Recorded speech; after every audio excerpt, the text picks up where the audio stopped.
Hey, how you guys doing? Welcome back to the cinema. This is Cinemacast, our movie review podcast right here on YouTube, TikTok, Twitch, wherever you are watching it at. If you guys want to follow us on the platforms, leave that like, follow, and subscribe, or check us out down in the description section, especially where our social medias are and our Discord server if you want to join up for updates and much more. All the links are down below. So, let's get into a fun one today, guys. This one, I mentioned in an episode where I talked about the movie X. Director Ty West was one of the directors in this film. Now, the ABCs of Death. Now, when it comes to anthology movies, anthology horror movies at that, there is a big audience out there for movies like this. You know, like Tales from the Crypt. Well, Tales from the Crypt didn't. Well, they did have a anthology movie back in the 70s. But even movies like Tales from the Dark Side or Creep Show, movies like that, they tend to have a specific tickle to people who enjoy horror movies at that. Like remember back in the remember back in the 80s, okay, Halloween. Take Halloween for example. Halloween, a John Carpenter masterpiece. Okay? Michael Myers, birth of Michael Myers. And even though the slasher genre was already well into place, well before Halloween, you had movies like Psycho, Texas Chainsaw Massacre, Black Christmas, Last House on the Left, all that stuff. All these films, that came out that were slasher films. They weren't exploitation or anything, but they were like more underground kind of stuff, I guess. Like they were popular to a certain crew or a certain crowd of people. But Halloween was an interesting movie that brought the slasher genre out into the forefront of things.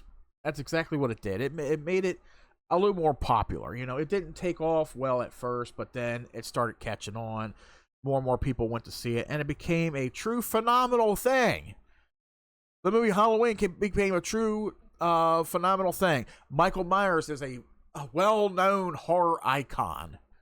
Like if I'm looking above me right now, I have like Funko Pop figures and statues and shit of Michael Myers. Like it's like tell me you're a fan of Halloween without telling me you're a fan of Halloween kind of thing, But the Halloween franchise. Why I mention that is because okay, Halloween within itself was a masterpiece. It really was. Just alone. The ending of Halloween, which was very chilling, where you thought, Dr. Loomis got the boogeyman. He shoots him 6 times out a window and he falls to his death, right? Then that chilling last scene where he looks out the window and sees that Myers is gone. He just got up and walked away. And you don't know where he's at. So you would have thought that movie ended right there, right? No. So more different slasher films came out within the next couple years. There was ideas for Nightmare on Elm Street or Friday the 13th and other movies that followed. But then somebody came out and was like, whatever happened to Michael Myers? They went to John Carpenter and his producers and all this and say, can we have a closure film that picks up, okay, where did Myers go after that? Did he go home? Did he do this? Did he continue his rampage the same night? Whatever, that kind of thing. So John Carpenter decided to do a closure sequel to Halloween. He didn't have a proper story set up for it because Halloween was as is. That's how he wrote it. That's how it went.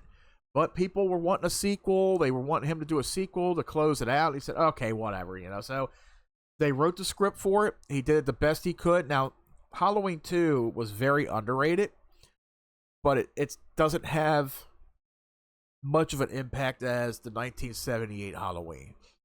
But it gave a send-off to Michael Myers. It gave a send-off to Dr. Loomis. It had a good closure. It was good. It ended in a good note. Now, the producers, Mustafa Akkad and all them, they were wanting to know, where can we take the Halloween franchise? Can we turn it into something? Can we take it in a different direction? They wanted to make Halloween an anthology series. Instead of it being like one movie where there's like 3 or 4 different stories to it, they were going to basically make the Halloween franchise an anthology series where each movie something takes place on Halloween night. You know, it could be aliens, it could be monsters, it could be paranormal events, whatever. That's where Halloween 3 came in at. Season of the Witch. It's about this madman who has a piece of Stonehenge and he utilizes it to, you know, kind of connect. Well, it's confusing when I talk about it because I can't find the right words for it. But basically, you got these masks.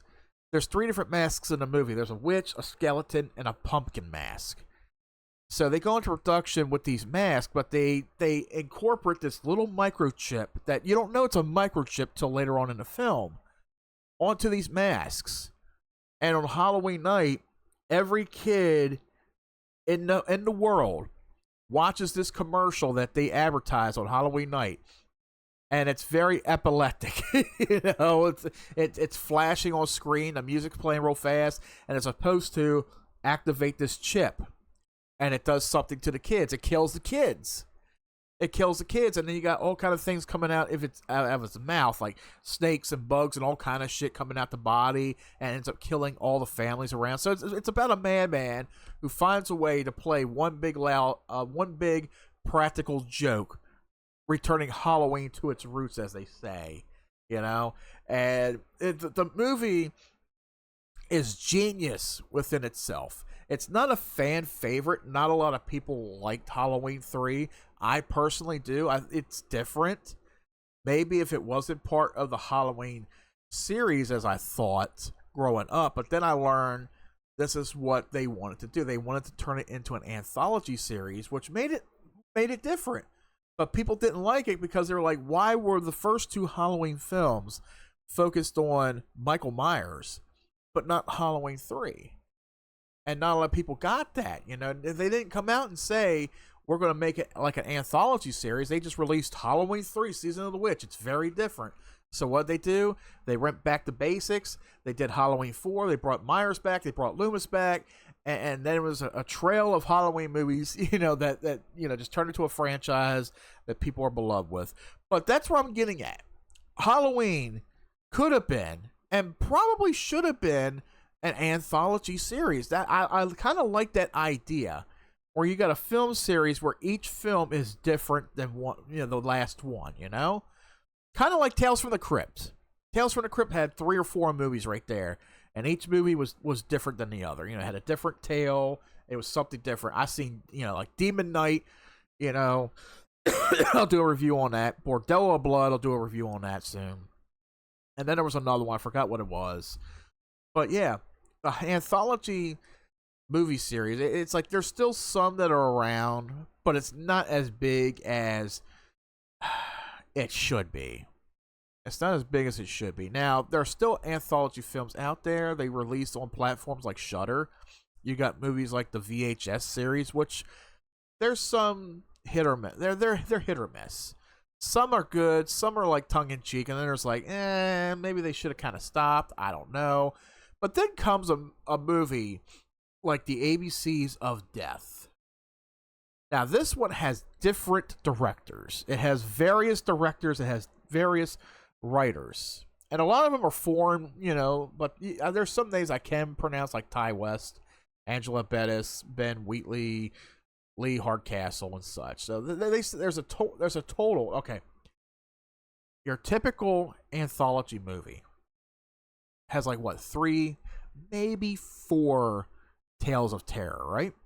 3, maybe 4 tales of terror. Now this movie, which runs for about 124 minutes, so that's what, 2 hours? Just about 90 minutes is hour and a half. 100. Yeah, this movie's just a little over 2 hours. Okay. This movie has a total of 26 short films. 26 short films. Some that are like at the most maybe 5 or 6 minutes long. And there's some of them that are like 2 minutes long, but they are all pretty fucking ridiculous. So the ABCs of Death, it's a 2012 American comedy horror anthology film. Now, there's a lot of horror elements in these short films, but there's a lot of comedic value too that has made me laugh my ass off at times. And there's a lot of them that are foreign, because there's a lot of foreign directors in here. So you got any European, you got Oriental actors, Oriental directors, writers, and such. So it's they call it a masterpiece. Okay, this movie, even though it has a 37% rating on Rotten Tomatoes and all, but the critics gave the film positive reviews though. And I'll read the consensus real quick. It reads, as often the case with anthology films, the ABCs of Death is widely uneven, with several legitimately scary entries and a bunch more that miss the mark. Nerdist calls it a midnight movie for folks with a sick sense of humor. Yes, there is a lot of sick stories in this movie, and people will find it pretty hilarious. The Austin Chronicle says it soars with such artistic heights and such tasteless depths on a global scale, no less, bodes well for the future of cinema fantastique and otherwise. While Inside Pulse says that the movie has a brilliant concept but not great execution. Well, you gotta figure, there's 26 short films in this movie. Why 26? Because there's 26 letters in the alphabet. And that makes it more interesting with this movie, is that each short film is based off of a word that starts with certain letters. And I will definitely get into that. So the background of it is the film is divided into 26 different chapters, each helmed by different director, helmed by a different director, assigned a letter of the alphabet. The directors were then given free rein to choosing the word to create a story involving death. The varieties of death range from accidents to murders. Actually, there was a contest that was held for the role of the 26th director. The winner was the UK-based director Lee Hardcastle, who submitted a claymation short for T. So yes, not only there's a lot of live action films in this, there are some animated, some CG, some claymation, and they're all pretty funny. So the film's begins showing a close-up of a funnel with blood spurting ominously from it. The blood proceeds to fill up various rooms inside a house before filling up the interior of the small room containing letter blocks. The room floods as the blocks float to the top, spelling out the title, which is pretty cool, because you'll see the movie first, and then when the movie ends, you'll see that sequence where the blocks float up and it forms like B is for this, B is for C is for that kind of thing. So the films go as is. A for Apocalypse, and this was basically, I think, like post-apocalyptic kind of thing. Not quite with like zombies, but it's interesting one. Now I'm not gonna talk about the stories themselves. You would have to watch this movie to see this, because I'm not going to spoil it for you. It's very fun. B is for Bigfoot. You can only imagine that. C is for Cycle. And no, it does not talk about like bicycles or anything. D is for Dogfight. E is for Exterminate. This is a funny one right here. F is for Fart. G is for Gravity. H is for Hydroelectric Diffusion. That one has to do with World War II Nazis. I is for Ingrown. J is for Jidagaiki or Geki. It's a samurai film, so it's definitely Japanese. K is for Klutz. Is that the one uses a toilet at a party? I don't think I remember that. I would have to really rewatch this whole thing to get it all. L is for Libido. M is for Miscarriage. N is for Nuptials. Oh, that is a funny one. I gotta tell you about this one. This one I gotta tell you about because this is probably my favorite one. This one had me laughing. So this short film is from Thailand, and mind you, some of these films are not in English, but they do have English subtitles. So the character Shane is flirting with his girlfriend Anne using a new parrot that he bought her. He then proposes to her and she accepts. Now, the film starts out very cutesy. There's very cutesy music, and she's very flustered and crying almost, and she's extremely happy. She's happy. He bought her a pet bird. This bird talks, how it's a parrot. Then he's proposing to her, and she's very ecstatic. And then suddenly, the parrot blurts out, "Don't be scared, Joy. My girlfriend won't know." Shane tries to brush it off, but the parrot's exclamations become more lewd and damning, where it's like sexual interlude toward another girl. And then the girl Anne shouts, "Damn you, Shane!" And then she grabs a knife and proceeds to stab him. Now, even though I just told you the whole plot of it, you have to watch it. I think it's also on YouTube. It's just so hilarious how this whole scene plays out, and I could not stop laughing. It's just one of those films where it's like it has a horror element of this woman killing her boyfriend over that, but it's hilarious how it's executed. It's very brilliant. I like it. It only lasted like 3 minutes, I think, 2 or 3 minutes. Then you got O is for orgasm, P is for pressure, Q is for quack, R is for removed, S is for speed, T is for toilet, U is for unearth, V is for vagitus, the cry of a newborn baby, W is for what the fuck, X is for XXL, Y is for young buck. Now, Y, I'm going to tell you guys this one. This one, for a lot of viewers, may be a little bit more hard to stomach because of the nature of this film. But this is from Canada. This is from Canada. This is a Canadian director. Okay, this movie, a pedophilic janitor teaches a young boy that he has been watching from afar to hunt for deer, and is then implied to sexually assault the boy. The janitor continues to watch all the boys play basketball and then licks up the sweat afterwards.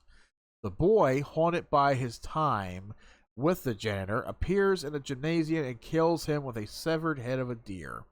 So even though the pedophile meets his ungodly end for his actions, but like I say, this is probably a little bit more harder for people to watch because it involves a pedophile, especially in today's world where, we're trying to outlaw pedophiles and people that do sick shit like that. And then you got the last one. Z is for Zetsumitsu. I guess it's a Japanese word. I'm pretty much fucked it all up, but it means extinction. But yeah, that one is, as I'm reading it, and I'm going to leave that for you guys to imagine right there. That's hilarious too. But yeah, for a movie like this, 26 Tales, and they're all very tongue-in-cheek. Some of them will make you laugh, some will make you go, what the fuck? And of course, like the one I just talked to you about, Young Buck, it's disturbing, and that's the horrific side of it. Like, even though you got the child who ends up killing off the pedophilic janitor with a deer head, it's still just the nature of it. But then again, that's I think the horrific side of that tale is the fact that there are truly those kind of monsters out there in real life, pedophiles that they just, I can't even think of the fucking word for it. I had the word on the tip of my tongue. They target children. They target children. That is the nature of the whole thing. I don't know what it is with the sick individual mind of somebody who is a pedophile that does that, who just like, they just target kids. in sexual ways. I just don't understand that. But that is the nature of that film. You just take it with a grain of salt, I guess, when you watch it, you decide to watch it. There was a case. It looks like there was a lawsuit in this film, the Sheila Kearns case. After showing the film, oh my God, I think I remember this. Somebody showed this movie to a class. What the heck? Yeah, after showing the film to a group of high school Spanish students, former Ohio substitute teacher Sheila Kearns was found guilty of 4 counts of disseminating matter harmful to disseminating matter. I guess that's showing that different kind of matter to juveniles. She was convicted, and on March 5th of 2015, she was sentenced to 90 days in jail and probation for 3 years, all for showing this film to a class of Spanish students in high school.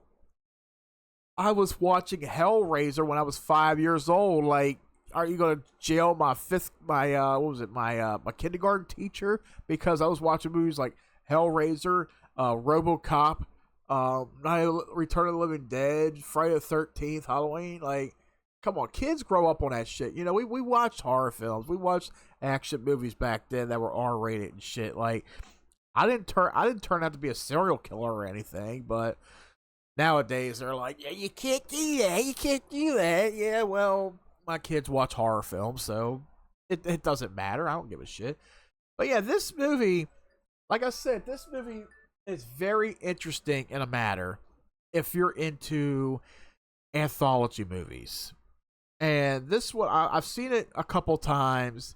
It does tickle my fancy a little bit, and I just gotta say, like, with this movie, take it with a grain of salt. Definitely take it with. You got 2 hours. You got 2 hours to binge this movie. You got 26 short films, and you can always pick one that's your favorite. You can pick one that's your least favorite, whatever the case is. ABCs of Death.